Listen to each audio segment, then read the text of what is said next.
Hi, everybody. Thanks for joining us tonight. My name is Sandra, and we're about to deliver the Hug a Tree and Survive program. We'll start in about a minute or two. We just wanted to welcome you in and have everyone join in and get comfortable. Maybe while we're waiting, you could just let us know in the chat where you're sitting. We always love to know where people are in the province, in the country, in North America. Maybe we have some out of the country visitors tonight. We're not sure where you're all sitting. I'm grateful to be sitting and on the traditional territories of the Coast Salish people, and I'm here in North Vancouver, British Columbia, and I'm curious where you're all sitting, and maybe as you enter those areas and locations and how many people are gathering around your screen, if it's just one of you, or if it's your family, a couple of kids and grandparents or guardians or aunts and uncles. We'd love to know how many people are actually sitting at your screen. It helps us know how many more people are out there. When you've all registered, we have a really good idea of how many people have joined us tonight, but we also know there's usually, especially for this presentation, more than one person sitting at the screen. Myself, I'll be presenting tonight, and behind the scenes, we have technical support with Natasha. She's our assistant coordinator. And Natasha will answer any questions you put in the question field, which is on your dashboard, and also in anything that you add into the chat. Natasha is there to help you throughout the presentation. She helps me too, so she's back and forth between answering anything she can for you as well. But we'll make sure there's some time at the very end of the presentation for you to ask us some questions. So I'll get through the program, and then at about 45 minutes from now, we'll be able to open up, and Natasha will come on, just her voice, unfortunately, and she'll be able to question me with your questions. She'll share those and I'll be able to answer them, and Natasha will help as well. So you're muted for the presentation because there's usually quite a few of you, and it does make it easier. I'm going to jump right into the program, and again, thanks for joining us, and this is a wonderful session, and we've been really proud of this program. It was brought to us from the United States by the RCMP, and they delivered the presentation for a number of years. And then when we started about 17 years ago, we brought the AdventureSmart, the Hug a Tree and Survive program, underneath the AdventureSmart umbrella. It was our first program, and we're so proud to have it here, and still. We've delivered this to over 250,000 children just in British Columbia. So we're really proud of that, and we're really grateful to support the program and the wardens who created the program, and in support of the Beveridge family. And so there's lots of great information you're about to learn, and thanks again. So let's jump right in, and I look forward to answering your questions when we get through the curriculum. This whole presentation is to teach your children in your family or in your group how not to become lost in the first place. We really want you to make sure that you're safe when you go camping, hiking, doing any outdoor activity with your family and your friends. We want to make sure that you don't get lost, but accidents happen, and we know that sometimes children and adults do get lost and confused outdoors in the forest. So this program is created to help you, as any children who are watching tonight, and the parents who are sitting with you, or family members or guardians there, so that everybody can understand what everybody should do in an emergency. Even if you're just lost in the woods, this will help you. If you're confused out there, this will help you. So today's plan, with me here to join you, we're going to talk about 4 simple rules, and these rules are super easy to remember, and they'll help you in case you get lost or confused in the forest. We have a little movie to show you, and it's a great, great story about a little boy who goes camping with his family, does get lost and turned around and a little confused, but he does everything right, and it ends really well. So that's going to be fun to watch with you. We have a few activities. Yes, even from the screen, we have some activities. So you've got to get your thumbs ready, and I'll tell you how to do that in a little bit. And then we have some questions that you can ask us throughout the presentation. If there's something that I mentioned that you're wondering a little bit more would be helpful to learn, toss your question, or your family member or the adult with you can put it into the chat feature, the questions, and Natasha will ask me that later and we can help you. Wonderful. So the first rule, no matter where you're going or what you're doing, we always want you to tell an adult where you're going. I know my children, I have 2 children, my son and my daughter, they're in their early 20s now, so they're not little anymore, but when they were young, they had to tell me where they were going, and they're still telling me where they're going. And it's great for the parents or the families or the guardians to know where our children in our lives are. So this is a great picture of a family who's gone out for a camping trip, super excited to go. And we've got Johnny here in the red coat who's excited to go exploring. And this picture is what we'll show you in the video shortly and what he does as he goes forward. But he is telling an adult where he's going. And then rule number 2, that is if you're out there and you're confused and you're really wondering where you are, we want you to hug a tree and stay put. And the whole idea is that you've stopped and stayed right there. So you don't have to hug the tree, really. You can if you like, but the idea is that this is your spot to stay and stay put until search and rescue or police or your family can find you. So the idea is that you don't keep moving around. The idea is to stop and stay put. We need you to keep warm and dry. Now, if I was with you right now in a classroom or a community center or a rec center, I would ask you to raise your hands and tell me if you're warm and dry right now. We are, because we're inside. But the idea is when you're outdoors and you're waiting for help, you have to keep warm and dry. So this is something that you have to do to be comfortable, to be safe, and to wait warm and dry until search and rescue can find you. So here's a great example of Johnny wrapped up in his emergency shelter.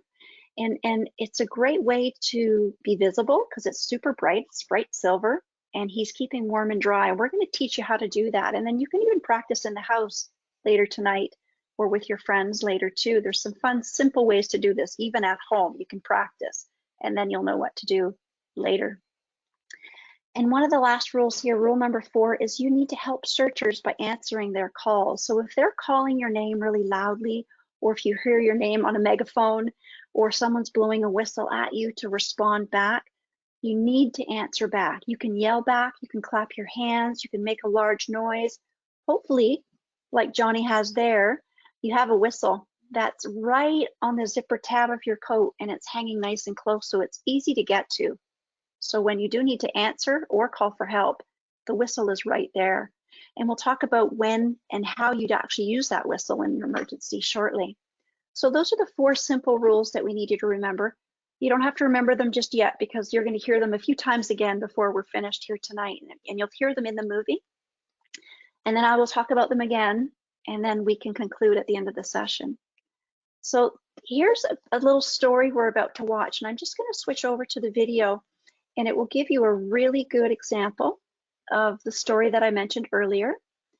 And just give me 2 seconds to get going here. It seems to be shifted. There we go.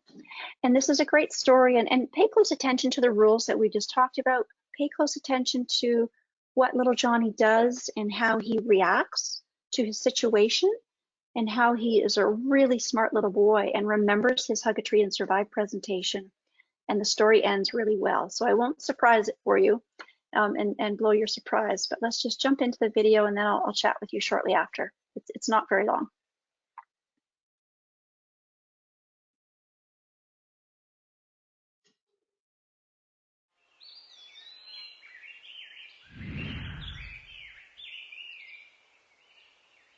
Hi, my name is Erin and I'm a search and rescue volunteer. I'm here today to tell you a story about a boy named John. He got lost in the woods and hugged a tree to survive. John had looked forward to this camping trip with his parents and sister Emily for weeks. He and Emily helped to set up the camp, but John just couldn't wait to start exploring. Anybody hungry? I'm hungry. Great, I'll make lunch. You can look around until it's ready, but don't go too far. Okay. John started on his short walk before lunch. He knew better than to take off alone into the woods, and John also knew to always tell an adult where he was going. But that day, he was just too excited. Plus, he wasn't planning on going far. John went further and further into the woods, never realizing how far from the campsite he was getting. John forgot everything he learned about safety in the woods. He was too busy checking stuff out to pay attention. He didn't even look for landmarks like large trees or rocks or hills to help him find his way back to the campsite. Wow. Is it ever hot out? Which way is the campsite? Is it down there? No, it couldn't be. It's this way. Oh no, I don't know where it is. Good move, John. You didn't even tell Mom and Dad where you were headed. My parents warned me about this. They said it could happen to anyone. Well, it's happening to me. Mom! Dad! Where am I? John was all alone in the woods. The bush was thick, too thick to see through and too high to see over. At first, John panicked. He started to run, wearing himself down and going farther away from the campsite. It was the worst thing he could do. But he didn't keep running. If he did, he would have gone further away and might have tripped and hurt himself. Instead, he stayed put and hugged a tree, which kept him in one place and easy to find. A tree is a safe place to be if you are ever lost in the woods, so hug a tree and stay put. Your tree will shelter you, help you feel better, and keep you in one place so that you can be found. You can hug it, lean against it, or sit by it. A tree can help you stay put so that you can be found faster. John was safe. He was doing the right thing, making himself comfortable beside his tree. John knew that by now his parents would be worried about him. His name is John. Just as John thought, his parents called the police soon after he missed lunch. A search was being organized with a local search and rescue team. John's parents spoke to the search manager, telling him what John looks like and what he is wearing. Which way did he go? I think he went that way. So over that way? She really didn't know which way John went. Nobody knew. John forgot the first important thing, to tell an adult where he was going. Hello everyone, I'll be your search manager today. We're looking for a 9-year-old boy. His name is John. He's wearing blue jeans, a red jacket, black ball cap, and size 6 running shoes. He has a backpack.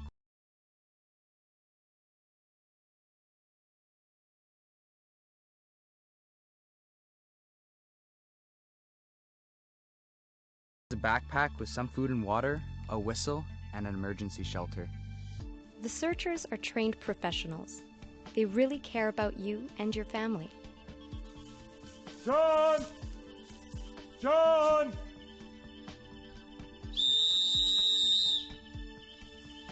The searchers looked everywhere. John! Searchers will be yelling your name. John! Because they are yelling really loud, they may sound like they are angry, but they are not angry at all. No one will be angry that you're lost. They only want you back safe and sound. They will be very happy to see you. The sun began to set, and John started to feel cold, so he gathered some small branches and dry grass to put between him and the ground to keep warm and dry. Then John put his jacket on, and he zipped up and tucked in to help stay warm. Then John took his emergency shelter out of his backpack. Okay, I'm going to wrap the emergency shelter around me. The shelter will keep moisture out and heat in. Now I am warm and dry.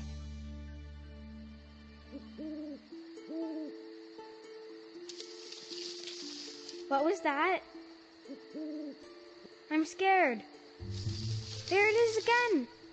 No, wait, it's probably just a small animal moving around. They sure can make a lot of noise. Even if it's something big, it will be scared of me. I'm bigger and I smell like a human. That means danger to them. If it's something big, I'll blow my whistle at it good and hard. That will scare it away. Plus, people will be looking for me by now, that's for sure. If I blow my whistle, that will help them find me right here, safe by my tree. Throughout the night, everyone kept looking. A person searching for you at night might look or sound scary. crashing through the bush and calling out your name, but they are there to help. The searchers looked through the night, but still could not find John. The next day, more people joined the search. John used his whistle to attract attention. A whistle is louder than your voice, and it takes less energy to use when you are tired. John blew his whistle 3 times, waited, and then did it again. This is the signal for help. You can repeat this until you are found. But the searchers were not close enough to hear John.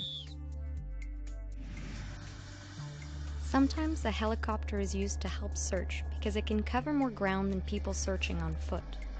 If possible, choose your tree by a small clearing so searchers in a helicopter can see you more easily. But don't go too far looking for a clearing. It's better to stay put. John knew how to be heard with his whistle, and also how to be seen. He left clues for the searchers. John gathered branches to make a big X close to his tree. Other things John could have done to be seen are putting rocks together to make a large SOS. Or if the ground is soft, dragging your foot in the dirt or using a stick to make an SOS. A large arrow could be made pointing to John's tree. While that might not look like much, to ground searchers or a pilot, it's like a big neon sign saying, "Here I am." From the ground or from the air, bright clothes are easier to spot. We put John in a dark coat to show how hard it is for a pilot to see him. Now, John has a red coat on. See how much easier it is to spot John from the air? You're also easier to spot if you make yourself big. You can do that by lying down with your arms and legs spread out, but it may not work in tall grass. Movement also helps searchers see you. It's a good idea to wave your shelter or bright-colored coat. If you are spotted by a helicopter rescue team, first make sure that they see you. Then go back to your tree and wait. If the helicopter lands, crouch down facing your tree. Cover your face to protect it from flying debris. Then wait by your tree until a rescue team member comes to get you. These people are experienced trackers. They're looking at footprints to see if they might be John's. It's one of the ways they can tell which way John went. Search base, this is tracker team.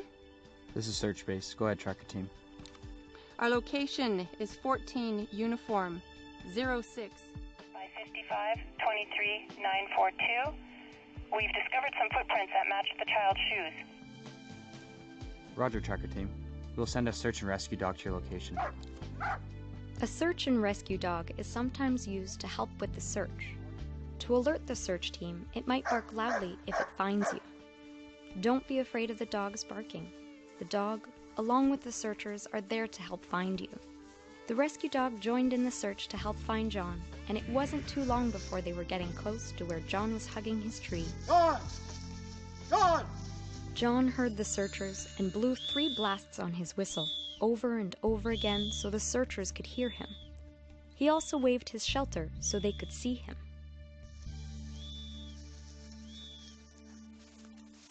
John, I'm so glad we found you. I'm so happy to see you guys. Us too. Are you okay? You able to walk back with us to camp? Yeah, I'm okay. I can make it. Okay, I'm just gonna call it in. Search base, this is tracker team. Search base. Go ahead. We've located the boy. He is alive and well. We are bringing him back to base. Copy, that's great news. I'll let the parents know. Mom! John, Mommy, I missed you. I missed you too. You've scared me. Oh, thank you. Thank you so much. Thank you. John might have been found faster had he told an adult where he was going or not started running as soon as he realized that he was lost. But after he got over his panic, John did the right thing and was found because he used his head and remembered what he was taught. Hug a tree and stay put. Keep warm and dry. Help searchers by answering their calls. John was found safe and sound because he remembered and used his Hug a Tree and Survive training. John loves camping, and he and his family will camp again.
And welcome back. Thank you for watching that show. It gives you a really good story line to see what happens and how, by applying the rules that we're talking about tonight, can really help you when you head out for those great adventures that are coming this spring and summer. So let's jump into a little bit of more information, and then we have a game to play, which is always fun. I always like the game. But let's talk a little bit here about how can you stay warm and dry. So if you remember from the video, he tucked in and he zipped up, and that keeps the body temperature in, so it keeps you nice and warm. He made a nest. You can see here in the bottom picture, he's making some crisscross with the stick. So he was lifting himself higher than the actual forest floor. It rains a lot in a lot of the places where we live. I'm sure it rains where you are too. And you need to get yourself off the wet forest floor while you're waiting for search and rescue. So that nest gives you a little bit of a space, and it gives you something to sit on.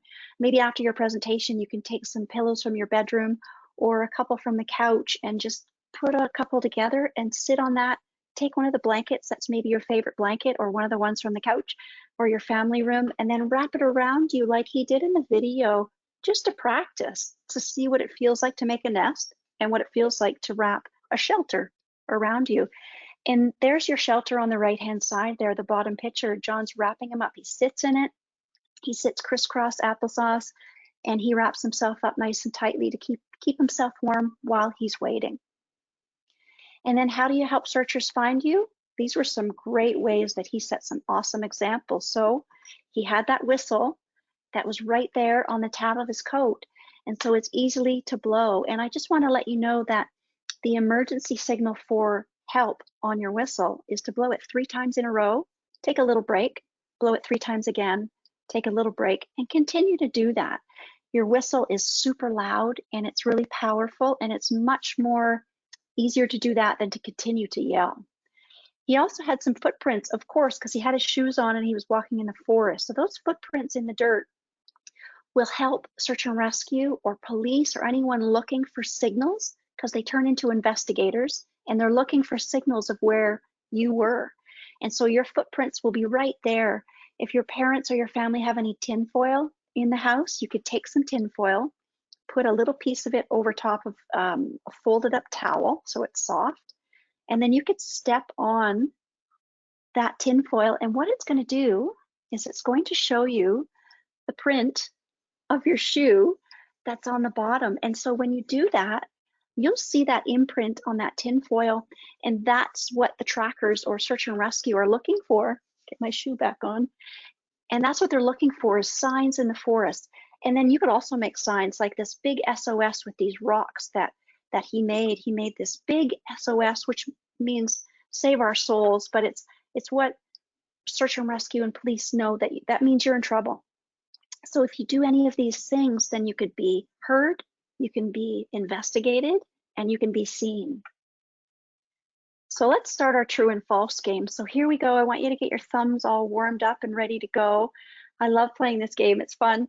And you can do this at home with whoever's sitting with you, and let's play a true and false game. So of course this is true. And here's what we'll do for false. So I want you to tell me if this is true or false. Blowing your whistle can alert searchers to where you are and scare off some wild animals. So I can't see you, but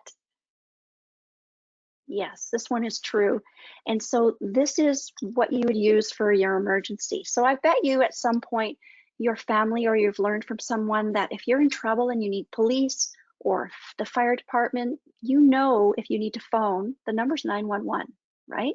So this is your 911 when you're outside, because you don't have maybe access to anyone other than this. So this is your 911, so remember that. So the point behind that is that we don't get to blow these for fun. They're just for emergencies only. Okay, true or false? Here we go again.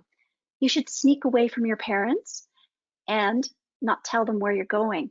Natasha's just put up a poll here so we can actually play the game with our poll questions. So whoever's capable of working this on your computer, you can answer us here. So you should sneak away from your parents without telling them where you're going. True or false? So we saw in the video what they did and what he actually did as he was leaving the campsite, and he was talking to his family but didn't give as good instructions, and so this is a great way. So should you sneak away and not tell your family where you're going? True or false? So as we play this game, Natasha will be able to give us the answers. So you get to see your answers right away. So as soon as she's ready to share that with us, we'll get to see what those answers are. And this will give you a good, great. No one's sneaking away. Thank you. That's awesome. So thanks, Natasha. That's great. That's right. That one definitely is false. So here's our next one. If you feel you're lost, you should hug a tree and stay put. Now, as Natasha pulls this one up, maybe you can think about the story a little bit. Maybe you can think about the video when little Johnny there was lost, and what would be the second rule, if you remember.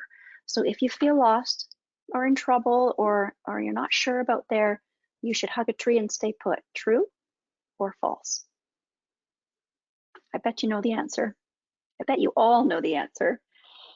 Absolutely. And then after this, maybe you can share it with your friends when you're next time, when you get to go back to school, if you're not there yet, or the next meeting you have online with your teachers or your friends. Maybe there's some way that you can help us increase awareness too, and you can tell your friends. If you're ever lost in the woods, once we know the answer, then we can chat about it for a second.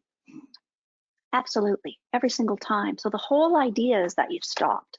We tell the same thing to the adults, and whoever is sitting with you tonight who's an adult, the same thing applies to you as an adult. We need everybody to stop moving. Thanks, Natasha. That's great. There we go. There's a few hands up there. Okay, here's one. This is great about clothing. So you can see I'm sort of in some darker colors tonight. So you should wear dark or nature colored clothing when you go exploring in the woods. There's some examples as well. So should you wear these dark colors? I'm not sure if you can remember what color Johnny's jacket was in the video. I remember what color it was. And it made it a little bit easier for the pilot in the helicopter and the search and rescue volunteers looking for him, even on the ground. So you should wear dark or nature colored clothes when you're exploring in the woods. True or false? Maybe you could look at each other right now and see who's wearing a dark color, who's wearing a lighter color, who's wearing the brightest color in your room tonight. And that will give you maybe a hint on how you can help answer the questions tonight. Well, thanks for playing our game, by the way. This makes it fun and a little bit interactive for all of us to be in this together. Absolutely. So we shouldn't be wearing dark colors because if you think about the forest, trees are dark, dirt is dark, branches are dark. But if you wear a really bright color, it's way easier to spot you. So think about really bright colors, yellows and blues and oranges. Those are super, super easy, much easier to see. Okay, a smart idea. Let's think about this one. A smart idea would be to bring friends along with you when you go exploring outdoors.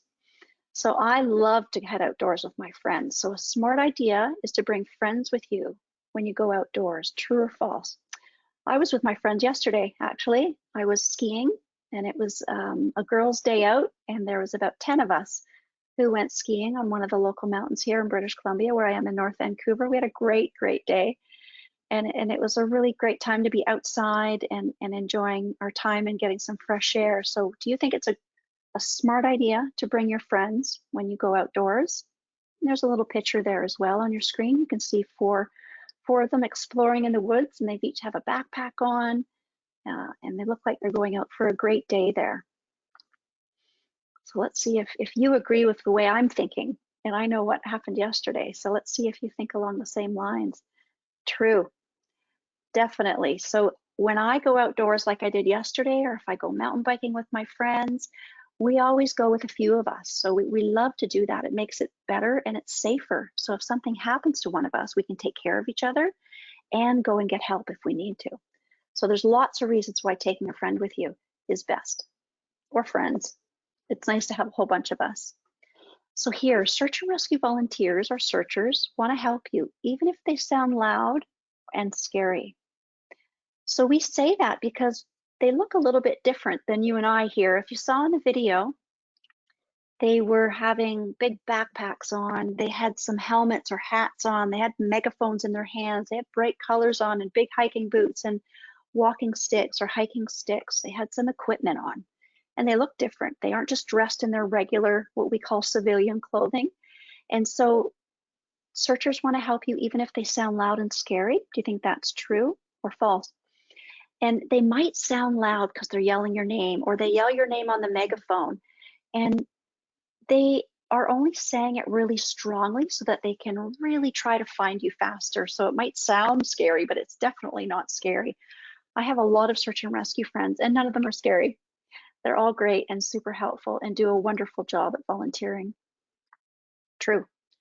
They always want to help you, and they're here to help you any time of the day, any time of the night, any time of the week, the month, or the year. And for the parents sitting with you tonight, just to know that there's no charge for search and rescue in British Columbia and throughout Canada. There's no charge for search and rescue. So please don't hesitate to make a call if someone is missing, or if you're wondering if you need help. Please don't hesitate and call as soon as possible. So there's just a little bit of extra advice for those adults in the room. She looks a bit scared here.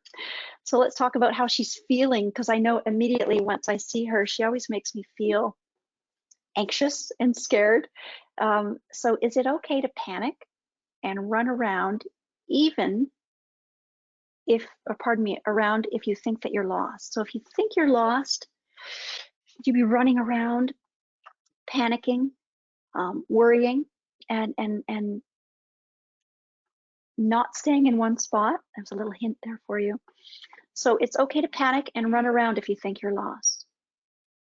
So if you can think back to the movie as well while you're answering the question, Johnny does move around a little bit, and he ends up falling down as he's running. He gets a little anxious and excited, maybe a little bit nervous. And these are all feelings that I would feel if I was lost. And I have been lost before, and I did feel a little bit nervous. It didn't last long, and I was able to communicate with someone to help me. I was working with them when I was a park ranger years ago, and everything turned out fine. But we will feel a little bit nervous. You might feel a little bit scared, but that's okay. You can remember our presentation tonight. You can remember the message, and you can remember me, hopefully, and the messages that we talked about. So it's okay to panic and run around if you think you're lost.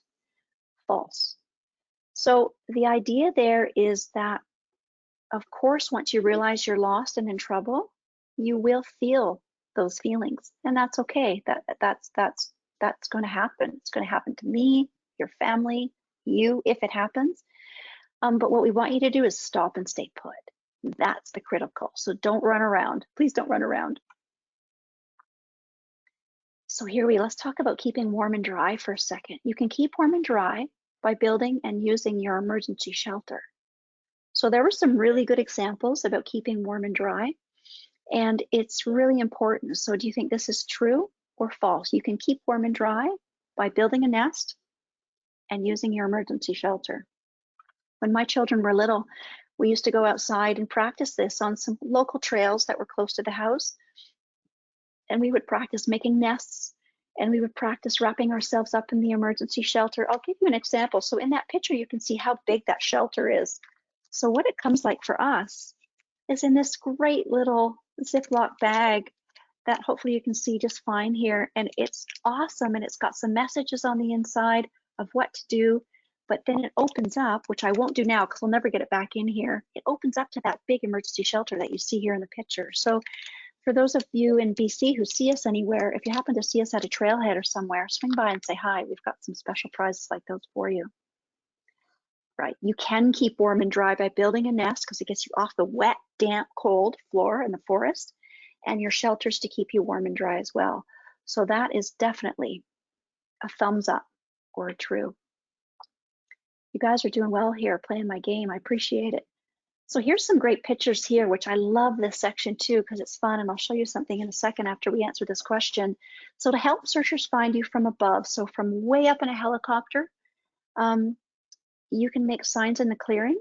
That's a question. So to help searchers find you from way up in the sky as they fly over and they're looking, like you saw in the video, they're looking down at trees and parts of the forest and maybe some rivers and creeks.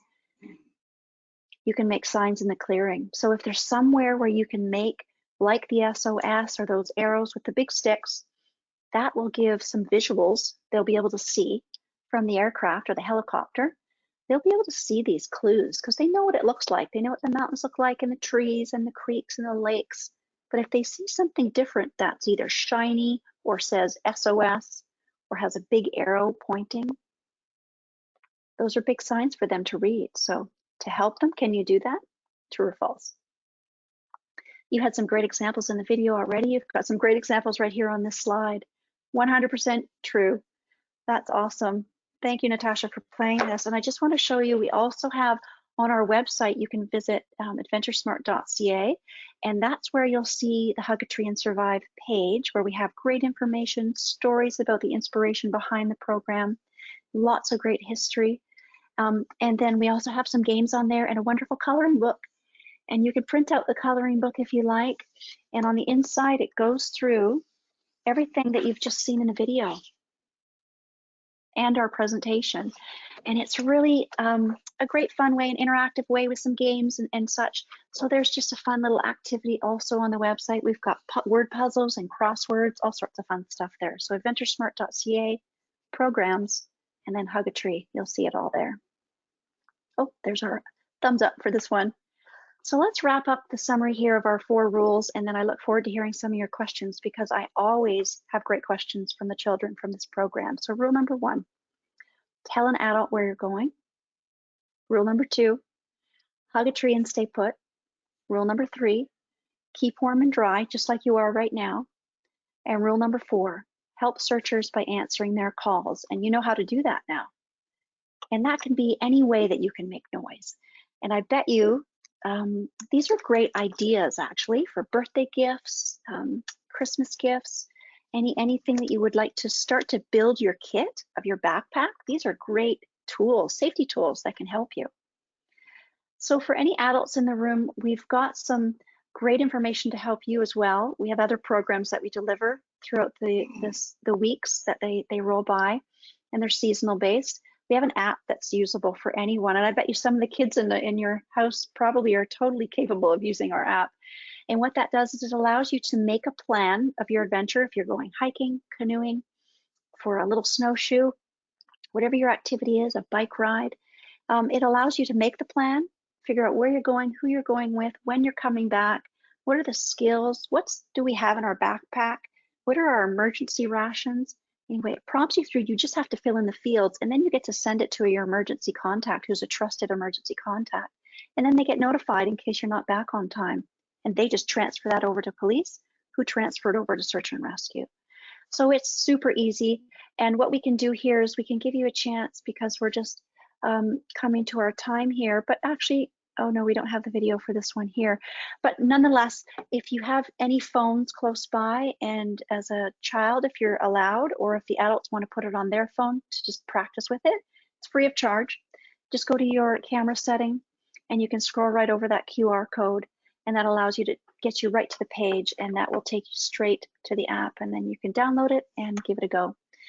It's just for in Canada, and unfortunately anyone outside of Canada, in case anyone's listening from not in Canada, then unfortunately it's just for us, but any trip plan will work. You know what also works? It's a simple pen and paper. I can write all the details of where I'm going, who I'm going with, when I'm coming back, my phone number, what I'm carrying, and then I leave that with someone who I know is my emergency contact. So that's just easy, and that's free too. You probably have these two things at the house, but the app is just a simple way to do that. So I really wanted to thank you for joining us tonight. That's our Hug a Tree and Survive program. You've got those 4 simple rules. You've got that great video to remember. And guess what? You can go back to the website and you can watch that video again.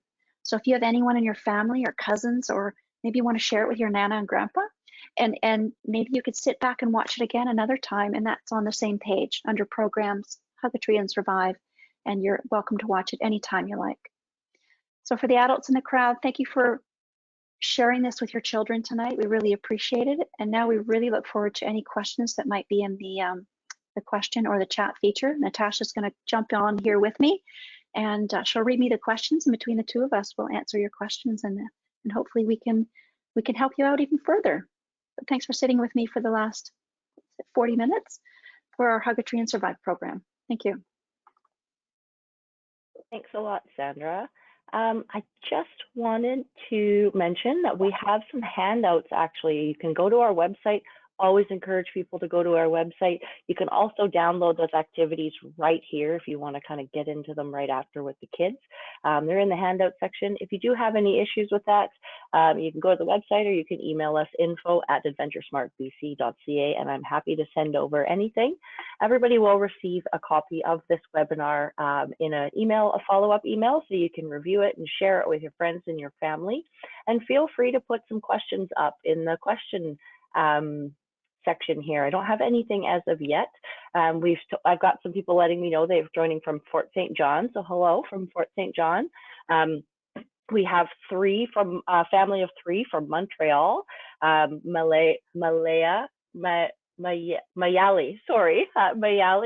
and her littles are with us. So thank you very much. And Vanessa in Fort St. John. So that's great. We've got Jackie and Jeffrey. Gwyneth is from West Kelowna. 3 people in Calgary, Alberta. That's awesome. So does anybody have any questions? And parents, you can put them in on behalf of your littles, and I'm happy to address them by their name or not. You can just ask.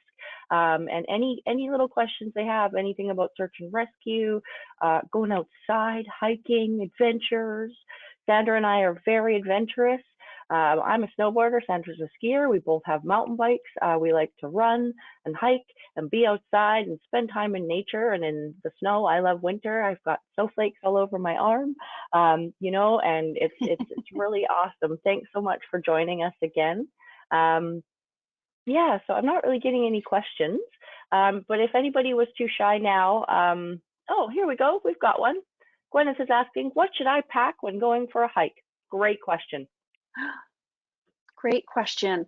And I would definitely suggest you visit adventuresmart.ca, but I'll give you a list of some of them as well. And under the trip planning section, we have a list of all the essentials. So what would you, we talk about the 3 T's when we deliver our presentations to adults. We talk about trip planning, training, and taking the essentials. And you just asked about our 3rd T. And so the essentials will consist of a few things, and then we want to add what's specific to you. Maybe it's medication, maybe it's based on your sport. So season and sport specific gear will also go in there. So I do lots of mountain biking. I do some snowshoeing. I was skiing. I do some snowmobiling. So my basics are always the same, and we call those our essentials. So it's kind of our foundation, like the foundation in our house. Map and compass, some form of navigation, extra food and water. The key word there is extra, right? A flashlight. I love to take a headlamp because then my hands are free. And extra batteries for that headlamp or flashlight. A first aid kit for the first aid training that you've had. So you have to have some first aid training, but some form of first aid kit is really important. A form of communications, and that is not this. It's not your phone, believe it or not. So there has to be another means of communication because we don't always have reception with our phones, and they're not a great way to communicate. I bet you most of you will take them with you or in your group, but that's not your means of communicating in case you're in trouble because cell reception might not be there. your battery might die because it's too cold. So another form of communication is a two-way communication device, like a satellite phone, a two-way radio, communication device like an inReach Spot. There's another one out there called Zoleo. So some form of communication device. Sunscreen in the summer, absolutely. Sun protection. Some form of utility knife, absolutely. A signaling device, definitely. Your emergency shelter, definitely. We have these wonderful emergency shiny cards. We call them our emergency signaling card. That's also some way to signal to someone in a helicopter looking for you. So that list again is at adventuresmart.ca. There's a list of them, and then add to it season and sport specific, because I take different things in addition to all of that to go mountain biking compared to when I go snowmobiling or snowshoeing and I'm in the backcountry and avalanche terrain. So check out adventuresmart.ca for the full list and you'll see it all listed there. Awesome. So we have a great question from Vanessa, and Milo, or Milo, I don't want to say it wrong, is wondering how to become a search and rescuer when he grows up. Oh, that's exciting. That's really exciting. Well, that's a great question. And you've already started right now, because you know what? You've just gotten educated about how to prevent things from happening. So that's a big part of what you need to know as well. And then as you get older, you can join your local search and rescue group. Sometimes there's some training in high schools that will get you into navigation, which is like map and compass, navigating and orienteering. And then you can look into your local search and rescue group. I forget where they're from, Natasha. Are they Fort St. John or Prince George? They are Fort St. John, yeah. Okay, so you have a search and rescue group right there in your community. So when you're of age, which I think for that group is 18, but you'd have to check with them. You can just visit their website, and then they'll put you through kind of an interview process, and then they'll see that you're capable and willing. You might have a few skills that you can bring to them at that age, and then they also train you a lot in search and rescue. So there's a lot of training that takes place over a couple of years, actually, just to get your basics. So when you first start, you're in training for probably 2 years, and you go out and you help and assist, but you get lots of training, and then you become a full-time member, and then you're a volunteer, which is incredible to give back to your community that way and to help others who are in need. But if you love the outdoors and you like a challenge, and you're physically fit and strong and like to learn about helping others, it's a great way to get back to your community, and it's a great group to be a part of. And in British Columbia, I'd say guess how many we have, but you can't really answer me, can you? I'll tell you. In British Columbia, we have 2,500 search and rescue volunteers in British Columbia. And your search and rescue group, Fort St. John, is one group out of 79 search and rescue groups in BC. So that's a lot of people. And for the adults listening and the children, in British Columbia every year, we have a lot of search and rescue calls. We have 1,700 search and rescue calls in British Columbia every year.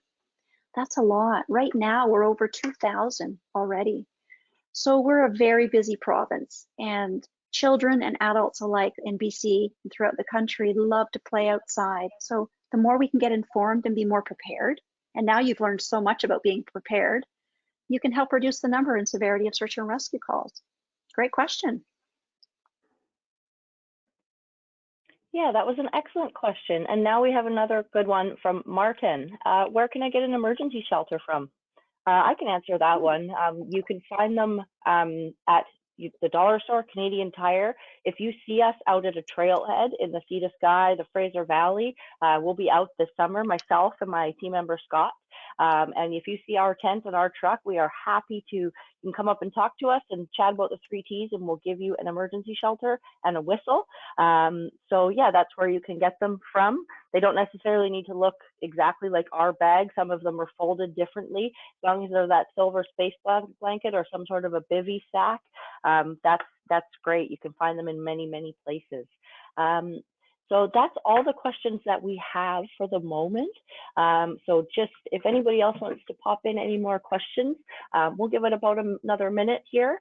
And then if not, I will be ending the webinar and I'll sign it over to Sandra to sign off. Thank you so much for joining us this evening. I want to say thanks again for Jackie and Jeffrey Beveridge joining us. It's always a pleasure to have them come and sit in our webinars. Oh, we've got one more question that snuck in. Great. Is it better to be with a tree that is by itself or in a group of trees? You know, in all my time doing this for 17 years, I've never heard that question before. It's a really good question. It's an interesting question because the forest is made up of so many different formations of clusters of trees, trees really far apart, really old, beautiful old growth trees, little saplings. And the idea is as soon as you realize that you're lost, in trouble or hurt and that you need help, no matter what tree is near you, that's the one that needs to be stopped at and stayed put at. So the idea is that you don't need to be looking for the right tree.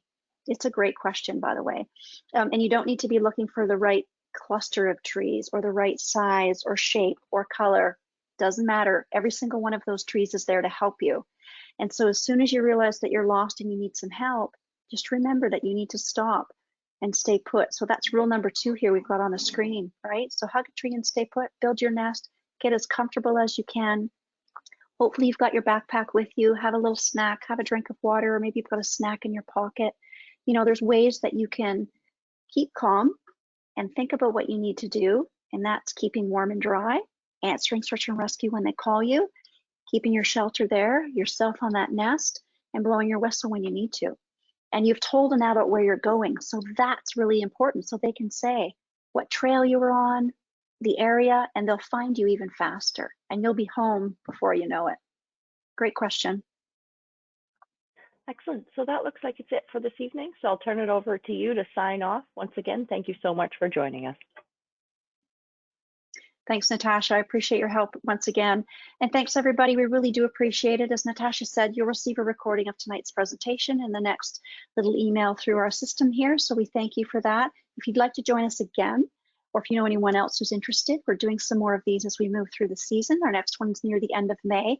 We'll post our series of webinars up over the weeks ahead, and we've got some really great, exciting ones coming for children, for adults, for outdoor hikers and mountain bikers as the season comes into camping.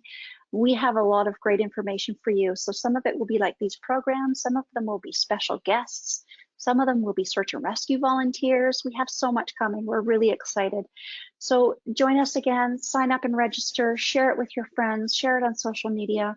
And we really appreciate you taking the time to get informed before you go outdoors, so that you can be prepared for your next adventure. And the whole idea is to help all of us throughout the country and wherever you are in the world, is to help reduce the number and severity of search and rescue calls. So thank you for being considerate of your local search and rescue groups. Okay, keep in touch. Thanks very much, everybody. Have a good night. Take care.